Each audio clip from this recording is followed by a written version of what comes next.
अगर ये सातों सुख है ना आपके पास तो हम धन्य हैं। और वो 7 सुख कौन कौन से सुख होते हैं?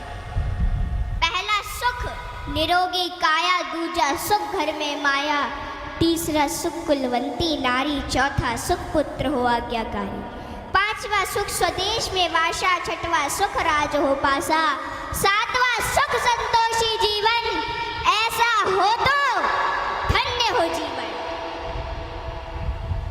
हाँ?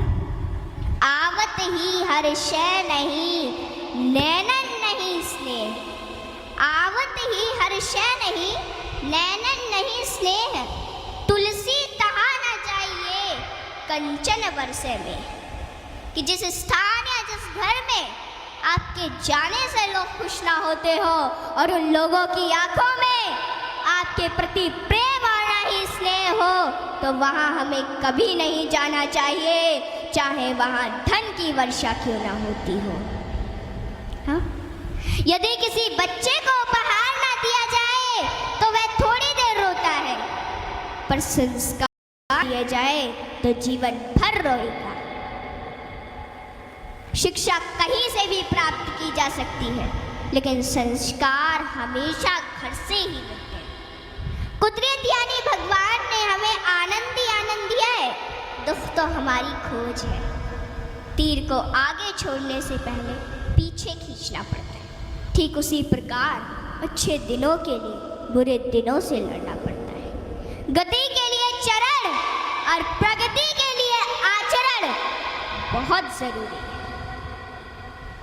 रिश्ता गहरा हो ना हो, परंतु भरोसा गहरा होना चाहिए, क्योंकि गुरु श्रेष्ठ वही जिसकी प्रेरणा से किसी का चरित्र बदल जाए, और मित्र श्रेष्ठ वही जिसकी संगत से रंगत बदल जाए। भरोसा सब पर कीजिए, लेकिन संभल कर, क्योंकि कभी कभी खुद के दांत ही जीभ को काट लेते हैं। इत्र मित्र चित्र और चरित्र किसी की पहचान के मोहताज नहीं, यह चारों तो अपना परिचय स्वयं देते हैं। जीवन में जो कुछ भी करो पूर्ण समर्पण के साथ करो। प्रेम करो तो मीरा की तरह, भक्ति करो तो हनुमान की तरह, प्रतीक्षा करो तो शबरी की तरह, शिष्य बनो तो अर्जुन के समान, और मित्र बनो तो स्वयं कृष्ण के समान। आर्थिक स्थिति कैसी भी हो, खुश रहने के लिए मानसिक स्थिति का मजबूत होना जरूरी है। रावण जब मृत्यु शैया पर था तब उसने श्री राम जी से एक बहुत ही अच्छी बात कही कि मैं तुमसे हर मामले में बड़ा हूँ, उम्र में, बुद्धि में, बल में मेरा कुटुंब भी तुमसे बड़ा है, धन दौलत में भी मेरा राज्य तुमसे बड़ा है, फिर भी मैं हार गया और तुम जीत गए। जानते हो क्यों? क्योंकि तुम्हारा भाई तुम्हारे साथ था और मेरा भाई मेरे खिलाफ था। इसलिए सज्जनों, सदैव साथ रहिए, क्योंकि जब प्रेम बटा तो लिख गई रामायण, और जब संपत्ति बटी तो लिख गई महाभारत। हाँ? इसलिए अपने अपने घर में, भाई भाई में हमेशा साथ रहिए। भाई भाई का रिश्ता भगवान ने विपत्ति बांटने के लिए बनाया था, लेकिन यह तो संपत्ति बांटने तक ही सिमट कर रह गया। जब बिना भाई के रावण हार सकता है, भाई के साथ प्रभु श्री राम जी जीत सकते हैं, तो हम और आप किस घमंड में हैं? दुनिया में अमीर रोता है, गरीब रोता है, परंतु जो हनुमान जी का जयकारा लगाता है वो चैन की नींद सोता है, वो चैन की नींद सोता है। सज्जनों, हनुमान जी एक ऐसे देवता है जिनको यह वरदान प्राप्त है कि जो हनुमान जी की शरण में आएगा उसका कलयुग कुछ नहीं बिगाड़ पाएगा। जिन भक्तों ने पूर्ण भाव व निष्ठा से हनुमान जी की भक्ति की है, उनके संकटों को हनुमान जी ने दूर किया, उनके कष्टों को हनुमान जी स्वयं हर लेते हैं। हनुमान जी के भक्तों को जीवन में कभी भी परिस्थितियों का सामना नहीं करना पड़ता है। सज्जनों, आज मैं आपको हनुमान जी के कुछ ऐसे प्रसंग बताती हूँ। नंबर 1, रामचरितमानस में हनुमान जी को महावीर कहा गया है। वीर शब्द तो बहुतों के लिए प्रयोग में लाया गया, जैसे भीष्म, भीम, मेघनाद, रावण इत्यादि, परंतु महावीर शब्द मात्र हनुमान जी के लिए प्रयोग में लाया गया है। सज्जनों, रामचरितमानस के अनुसार वीर वो है जो 5 लक्षण से परिपूर्ण: विद्यावीर, धर्मवीर, दानवीर, कर्मवीर और बलवीर। परंतु महावीर वो है जिसने 5 लक्षण के वीर को अपने वश में कर रखा, और राम जी में ये 5 लक्षण थे और हनुमान जी ने अपने वश में कर रखा था। कहते हैं ना कि भगत के वश में है भगवान, और हनुमान जी तो श्री राम जी की परम भक्त है।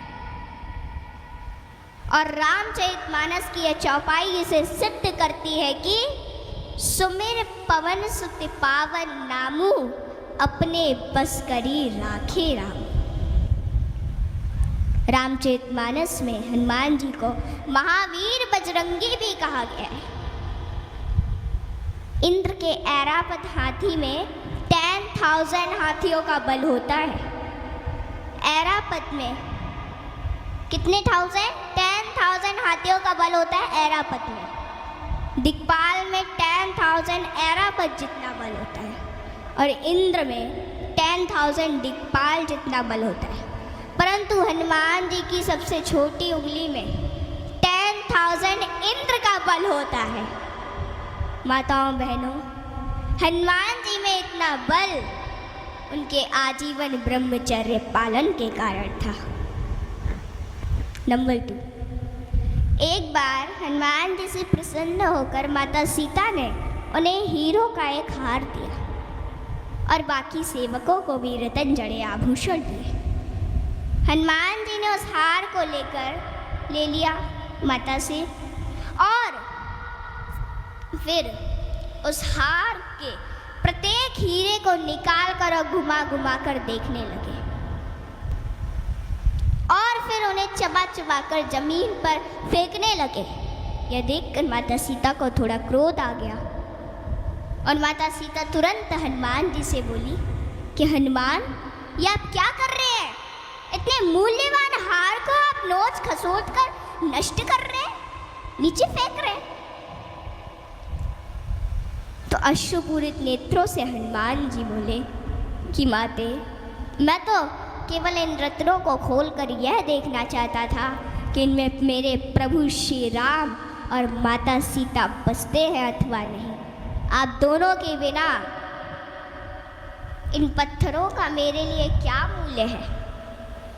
वहाँ पे खड़े बाकी सेवक भी ये सभी घटना देख रहे थे, और वे तुरंत बोले कि हनुमान, यदि इस निर्जीव वस्तु में श्री राम नहीं तो श्री राम कहाँ है? हनुमान जी ने कहा कि श्री राम तो मेरे हृदय में बसते हैं, और इतना कहते ही उन्होंने अपनी छाती चीर डाली, और सज्जनों, माता सीता सहित सभी सेवकों को हनुमान जी के हृदय में प्रभु श्री राम के दर्शन। माताओं, भगवान हम सभी के हृदय में विद्यमान है, इन्हें कहीं बाहर खोजने की आवश्यकता नहीं है। ऊपर वाले की अदालत में वकालत नहीं होती, ऊपर वाले की अदालत में वकालत नहीं होती, और अगर सजा हो जाए तो जमानत नहीं होती प्यारे, सजा हो जाए तो जमानत नहीं होती। काम करो ऐसा कि पहचान बन जाए, काम करो ऐसा कि पहचान बन जाए, कदम चलो ऐसे कि निशान बन जाए। जिंदगी तो हर कोई काट लेता है, जिंदगी तो हर कोई काट लेता है, पर जिंदगी जियो ऐसे कि मिसाल बन जाए, जिंदगी जियो ऐसे कि मिसाल बन जाए। काम करने से पहले सोचना बुद्धिमानी है, काम करते हुए सोचना सतर्कता है, लेकिन काम करने के बाद सोचना मूर्खता है।